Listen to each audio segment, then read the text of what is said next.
आप सब इस बात से वाकिफ हैं कि हमारी जो सीरियल चल रही है एप्पल ऑफ गॉड, सोने की सिर्फ बामौका बातें, तो उसका जो आज का सरमन होगा पीसफुल वर्ड्स, इत्मीनान की बातें।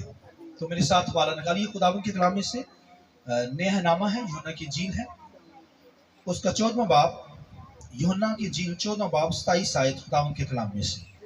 खुदा के कलाम में यूं लिखा है, मैं तुम्हें इत्मीनान दिए जाता हूँ, अपना इत्मीनान तुम्हें देता हूँ, जिस तरह दुनिया देती है मैं तुम्हें उस तरह नहीं देता। तुम्हारा दिल ना घबराए और ना डरे। और मैं चाहूँगा एक और रेफरेंस खुदावंद के कलाम में से निकालिए, खुदावंद के कलाम में से गिनती प्राणाहनामा है, गिनती 6 बाब उसकी 22 आयत खुदावंद के कलाम में से। और खुदावंद ने मूसा से कहा कि हारून और उसके बेटों से कह कि तुम बनी इज़राइल को इस तरह दुआ दिया करना, तुम उनसे कहना, खुदावंद तुझे बरकत दे और तुझे महफूज रखे। 26वीं आयत सुनिए, खुदावंद अपना चेहरा तुझ पर जलवागर फरमाए और तुझ पर मेहरबान रहे। खुदावंद अपना चेहरा तेरी तरफ मुतवज्जा करे और तुझे सलामती बख्शे। इसी तरह वो मेरे नाम को बनी इज़राइल पर रखे और मैं उनको बरकत बख्शूंगा। खुदावंद की पाक कलाम के पढ़े सुने जाने पर खुदावंद की बरकत हो। शुक्र सर बैठ जाइए। मैं चाहूंगा होली स्पिरिट पाक के लिए हम जोरदार ताली बजाकर खुदा के नाम पे गाएंगे। Hallelujah, hallelujah, praise God. 2 हवाला जात यहाँ पर पढ़े गए और इनके अंदर जो है वो खुदा बरकत देता है, इंसान को ब्लेसिंग देता है। और ये पीसफुल जो वर्ल्ड है, इत्मीनान की बातें जो है, ये क्राइस्ट ने अपने शागिर्दों से कहे। और फिर पुराने हनामा के अंदर भी ये वर्ड जो थे पीसफुल वर्ड, खुदा ने मूसा से कहा। शरीयत में ये कहा गया कि जब तू जमायत के सामने खड़ा होगा तो फिर जब वो लास्ट अल्फाज होते तो फिर वो अपना जो है वो बरकत देता खादम। तो कहता कि खुदा अपना चेहरा तुझ पर जलवागर फरमाए, आमीन। और ये बरकत के अल्फाज कहे जाते थे। ये शरीयत के अंदर भी खुदा ने कहा और फिर नया नामा के अंदर क्राइस्ट ने आकर कहे। और फिर इसी तरह आज का खादम जो है वो भी कलमाते बरकत के जरिए से कलीसिया को, जमायत को बरकत देता है।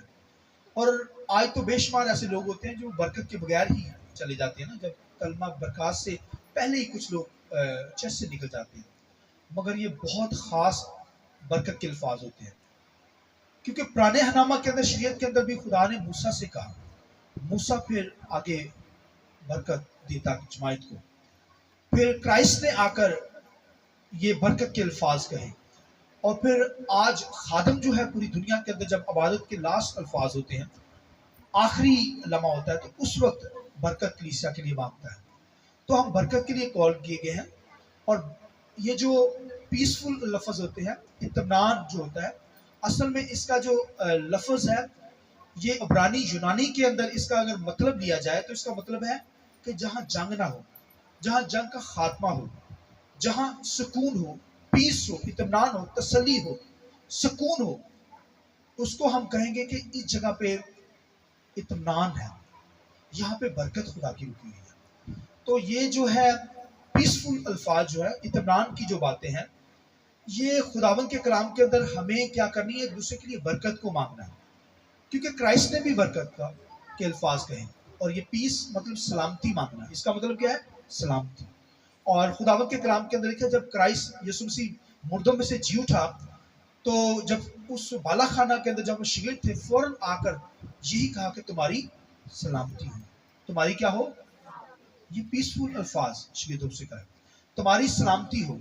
हम भी जब सलाम करते हैं, भाई जी सलाम, बहन जी सलाम, इसका मतलब है तुम्हारी सलामती हो। असल में इसका जो ये भी वर्ड बनता है कि तुम मरोगे नहीं बल्कि जिंदा रहोगे, तुम मरोगे नहीं बल्कि, क्योंकि पुराने हनामा के अंदर जब कोई खुदा को देख लेता था तो वो मर जाता था, उसकी डेथ कंफर्म हो जाती थी, मर जाता था।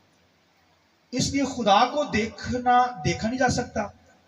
खुदा अनसीन है, नजर नहीं आता, मगर खुदा है, ईमान की आंखों से हम उसे देखते हैं। और क्योंकि खुदा को देखा नहीं, अगर कोई देख लेता तो वो उसकी डेथ हो जाती थी। लिहाजा खुदावंद के कलाम के अंदर लिखा है कि क्राइस्ट जब मुर्दों में से जी उठा, जिंदा होने के फौरन बाद जब शिगिर्दों के साथ के पास आया है, तो उनसे कहा तुम्हारी सलामती हो। तो सलामती का मतलब है तुम मरोगे नहीं, तुमने खुदा को देख लिया है, तुम मरोगे नहीं बल्कि जिंदा रहोगे। तुम क्या करोगे? जिंदा रहोगे और फिर नहीं मरे। क्योंकि पुराने हनामा के अंदर जदून के ताल्लुक से भी लिखा है कि जदून को जब खुदा मिला तो उसने कहा मैं मर जाऊंगा, लेकिन जब वो मरा नहीं तो फिर उसने वहां पर एक मजबा बनाया जिसका उसने नाम रखा यहोवा शलूम, यानी सलामती का मजबा, कि मैं मरा नहीं बल्कि जिंदा, खुदा को देखकर मैं जिंदा रहा। आमीन। लिहाजा हम जो जिंदा लोग हैं, जो जिंदगी रखते हैं, वही क्या करेंगे? जिंदा खुदा को देखते हैं, क्राइस्ट को देखते हैं, ईमान से भी देखते हैं और फिजिकल भी उसे देखते हैं, वो जाहिर होता है। शिगिर्दों को नजर आया और फिर लिखा है मूस की राह पर भी लोगों को नजर आया और दीगर लोग आज भी नजर आता है, और आने वाले दौर के अंदर भी क्राइस्ट खुद आकर लोगों से मिलता रहे। पौलुस पर जाहिर हुआ और पौलुस से तो कहने लगा, ऐ पौलुस, ऐसा हो तू मुझे क्यों सताता है? आमीन।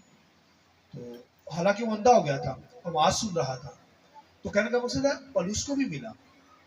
इसी तरह आप लोगों को भी मिलता है, मुझे भी मिलता है, और फिर आगे आने वाले दौर के अंदर भी फिजिकल तौर पर भी हम क्राइस्ट को देखते हैं, क्योंकि वो ग्लोरीफुल बॉडी के अंदर देखा जा सकता है, जलाली बदन के अंदर हम देख सकते हैं। शिगिर्दों ने देखा, क्योंकि रूह के गोश्त और हड्डी नहीं होती। आमीन। यीशु ने कहा इसलिए मेरे हाथों को देखो, इन सुराखों को देखो। आमीन।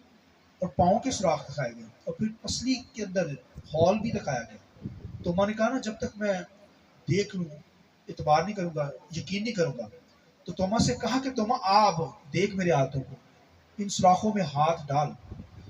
आमीन। इस पसली में अपना हाथ डाल, उंगली डाल सुराखों के अंदर। उसने नहीं डाली, उसने नहीं देखा, उसने कहा खुदावन, ऐ खुदावन। वो मान गया पहले, लेकिन यीशु ने ये भी अल्फाज कहे, तोमा तूने तो यानी देख कर ईमान लाया ना, मुबारक है वो जो बगैर देखे मुझ पर ईमान लाते हैं। हालेलुया। तो लिखा है कि जो बगैर देखे ईमान लाते हैं, खुदावन यीशु मसीह ने यह भी कहा कि मैं उनको जिंदा करूंगा। मैं उनको क्या करूंगा? वो मर भी जाएंगे, खुदा उनको जिंदा करेगा, क्राइस्ट जिंदा करेगा। लिखा दूसरी आमद पर जब यीशु मसीह आएगा तो लिखा ईमानदारों की कब्रें फटेंगी और ईमानदार जिंदा हो जाएंगे। जो जिंदा होंगे वो पल में बदल जाएंगे, ग्लोरीफाइड बॉडी, जलाली बॉडी के अंदर चले जाएंगे। लिहाजा खुदावंद के कलाम के अंदर लिखा है कि हमें पीसफुल अल्फाज कहने हैं, ये इत्मीनान की बातें हमारी जिंदगी के अंदर हों। ये ईमानदारों की जिंदगी के अंदर इत्मीनान होता है, सुकून, जिन्हें कहते हैं चैन आ जाए, चैन आ जाए। कुछ लोग मैं देखता हूँ कहते अच्छा घर मिल जाए ना, घर बना लें, चैन आइएगा। या कुछ लोग कहते अच्छा खाना खा लें, या घर के अंदर एसी लग लेना, चैन आएगा, सुकून की नींद आएगी। और जो किराए पे है वो कहते हैं गिरवी ले लेंगे तो चैन आ जाएगा, सुकून आ जाएगा, तो पीस आ जाएगा, टेंशन फ्री हो जाएगी। और जिनके पास गिरवी क्या है वो कहते हैं घर कोई जगह मिल जाए ना, खरीद लें तो कम हो जाए। कहते हैं नहीं कहते हैं? मगर इन सब के लिए है कि खुदा ने इत्मीनान दे रखा है। और भाइयों, खुदा यीशु मसीह ने इसलिए तो कहा, हर बंदे की नजर जो है ना घर के ऊपर ही, घर बन जाए सुकून आ जाएगा, इत्मीनान आ जाएगा, अच्छा घर बन जाएगा, अच्छी रैश होगी, एसी होगा। कुछ लोग कहते हैं अच्छा खाना खाने से हमें क्या हो जाएगा, सुकून आ जाएगा। भाई खाना खाने से, पिज़्ज़ा कढ़ाइयाँ खाने से, इस तरह दीगर चीज़ें खाने से चैन नहीं आता। अगर चैन आता होता ना खाने का, तो डिफेंस के अंदर लोग इतने रिच हैं, अमीर हैं, है या नहीं है? तो उन्होंने चैन आया, उन्होंने नींद नहीं आती, बेचैनी, खौफ, डर उनकी जिंदगी के अंदर, इत्मीनान नहीं है, चैन नहीं है। मगर एक गरीब आदमी जो है, गरीब फैमिली है, उनके पास जो भी है वो एक लगे हुए खा रहे हैं, उनके अंदर सुकून है।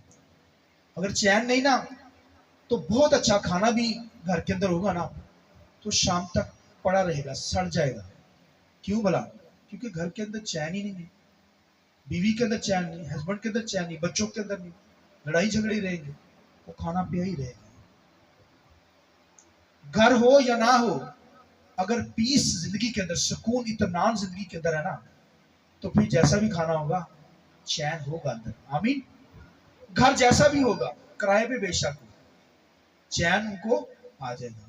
اور محلوں کے اندر رہے تو اگر چین نہ ہو، ہر بندہ اپنے اپنے کمرے چ ہوگا، لہدا لہدا تنہائی چی رہے، چین نہیں ہے، اطمینان نہیں، بے چینی کے اندر ہوگا. اس لیے یسوع مسیح نے کہا ہر بندے کا یہی فوکس ہے نا، اچھا گھر، اے سی، گاڑی، کار، ہر چیز. یسوع نے کہا تمہارا دل نہ گھبرائے، تمہارا دل نہ ڈرنا، نہ گھبرانا. تم خدا پر ایمان رکھتے ہو، مجھ پر بھی ایمان رکھو. میرے باپ کا گھر میں بہت سارے مکان ہیں، اگر نہ ہوتے تو میں تم سے کہہ دیتا. آئیے خدا کے جلال کے لیے بھائی، گھر تجھے مل جائے گا، زمین پر مل جائے گا، دے دوں گا. یہاں جگہ چاہیے نا، دے دے گا. اگر نہیں ملا تو پھر اوپر مل جائے گا. آمین. جن کے پاس ہے ان کو بھی اوپر مل جائے گا. چلیے خدا کے ساتھ. خدا چین دے دے گا، اطمینان دے دے گا، سکون دے دے گا. تو خدا کے ساتھ چلنے سے وہی اطمینان، سکون آ جائے گا. لازر کی کہانی مجھے یاد آتی ہے، امیر آدمی اور لازر کی کہانی. لازر نسوروں سے بھرا ہوا تھا، باڈی کے اوپر ایسے زخم ہی زخم ہے. کتے آ کر لکھا اس کے نسوروں کو چاٹ رہے ہیں، مگر اندر پیس ہے. کیوں؟ کیسے پتا چلتا ہے؟ اندر سکون تھا، چین تھا. بیماری تھی، دکھ تھا، روٹی بھی نہیں صحیح ملتی تھی، کھانا بھی صحیح نہیں ملتا تھا. لکھا امیر آدمی کے پاس رکھا گیا، وہ روٹی نہیں بنا. لکھا ٹکڑے جب گرتے تھے تو وہ کھاتا تھا، پھر بھی چین اس کے اندر.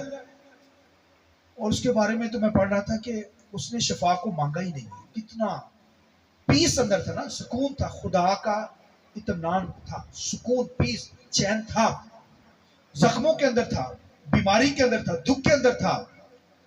کیسے پتا چلتا کہ اس کی زندگی کے اندر چین تھا؟ کیونکہ جب وہ مر گیا لازر، لکھا ہے باپ ابراہم کی گود کے اندر، اطمینان والی جگہ میں. آمین. پیس میں چلا گیا، سکون کے اندر، چین کے اندر چلا گیا. اور جو لکھا ہے امیر آدمی تھا، لکھا ہے کہ وہ بھی مر گیا. لکھا ہے وہ پیاس سے مر رہا ہے. لکھا آگ کے اندر جل رہا ہے. اتنی اس کی اذیت ہے اس کی زندگی کے اندر، امیر آدمی کے اندر. تو کہتا ہے کہ لازر کو بھیج خداوند، کہ انگلی کی پانی سے کیا کرے، انگلی کو بھگو کر میری زبان کو ہی تار کر دے. آپ دیکھیے کہ جب غریب آدمی لازر اس کے پاس رکھا گیا تو اس کے پاس جاتا نہیں تھا، اسے روٹی نہیں دیتا تھا، اسے میڈیسن نہیں پوچھتا تھا. مگر اب کہتا ہے لازر کو بھیج دے. پہلے تو گیا نہیں اس کے پاس، کھانا تک نہیں پوچھا، میڈیسن تک نہیں پوچھا، تو اب تو کہتا ہے کہ اسے بھیج دے. تو کہنے کا مقصد ہے کہ لکھا وہ تڑپتا ہے، وہاں پہ سکون نہیں، اطمینان نہیں، بے چینی ہے. مگر لازر لکھا ہے کہ وہ پیس کی جگہ پر تھا، ابراہیم کی گود میں، خداوند کی شادمانی کے اندر تھا. لہذا بھائیو، یہ جو پیسفل ورلڈ ہے، یہ میری اور آپ کی زندگی کے اندر ہونے چاہیے، ہمیں کہنے بھی چاہیے. کرائسٹ نے تو کہے ان سے کہ تمہاری سلامتی ہو. ہمیں بھی ایک دوسرے کی سلامتی چاہیے. پرانے اہنامہ کے اندر بھی موسیٰ جو تھا وہ بھی کہتا تھا تمہاری سلامتی ہو. اور آج خدا کے خادم بھی جو ہے کلمات برکات کے ذریعے سے آپ لوگوں کو برکت دیتے ہیں. ہمیں ایک دوسرے کو کیا کرنی ہے؟ برکت دینی ہے. ہمارے الفاظ پیسفل ہوں، ہمارے الفاظ بھائیو برکت دینے والے ہوں. آمین. اس لیے خدا کے کلام لکھا تو برکت دینا، لعنت نہ دینا. لیکن پرانے اہنامہ کے اندر نبی جو تھے وہ پہاڑ کے اوپر چڑھ کر برکت بھی دیتے تھے، برکت بھی سناتے تھے اور لعنت بھی سناتے تھے. مگر خداوند کے کلام میں لکھا ہے، یسوع مسیح لکھا، خدا کے کلام میں لکھا یسوع مسیح کہتا ہے، لکھا بہت بڑی بھیڑ اس کے پیچھے، یسوع مسیح کے پیچھے ہو لی، اور لکھا وہ پہاڑ پر چڑھ گیا. اور متی کی انجیل کے اندر، باپ کے اندر مبارک بادیوں کے تعلق سے لکھا ہے. اور آپ متی کی انجیل کو پڑھیں گے، اس کے اندر لکھا ہے کہ وہ اپنا منہ کھول کر ان کو یوں تعلیم دینے لگا، مبارک ہے وہ جو دل کے غریب ہے، کیونکہ وہ آسمان کی بادشاہی کو دیکھیں گے. ہاللیلویہ. ان کو برکت دینے لگا. بھائیو، اب تو لعنت ہمیں نہیں دینی، بلکہ اب ہمیں برکت دینی ہے، بلیسنگ دینی ہے، کیونکہ ہم برکت کے لیے بلائے گئے ہیں، بلیسنگ کے لیے بلائے گئے ہیں. پرانے اہنامہ کے اندر جو تھا، موسیٰ قوم کو برکت دیتا تھا، مسیح نے کلیسیا کو برکت دی. خادم برکت دیتے ہیں. اور پولس رسول اپنے خطوں میں جب آغاز کرتا ہے تب بھی وہ کیا کرتا ہے؟ سلامتی کے الفاظ کہتا ہے، برکت کے الفاظ کہتا ہے. اور جب وہ خط کو ختم کرتا ہے تب بھی کلیسیا کو کیا کرتا ہے؟ تمہاری सलामती हो, हम सलामती के लिए बुलाए गए हैं। आमीन। लिहाजा ये पीसफुल वर्ल्ड हमारी जिंदगी के अंदर कायम रहे, दूसरों के लिए सलामती चाहिए ताकि सलामती हमें भी मिले। आमीन। इस कलाम के वसीले से खुदा मुझे और आपको बड़ी आइए थोड़ी देर के लिए अपने सर को झुकाएंगे, दुआ करेंगे। आंखें बंद कीजिए, आंखें बंद कीजिए थोड़ी देर के लिए।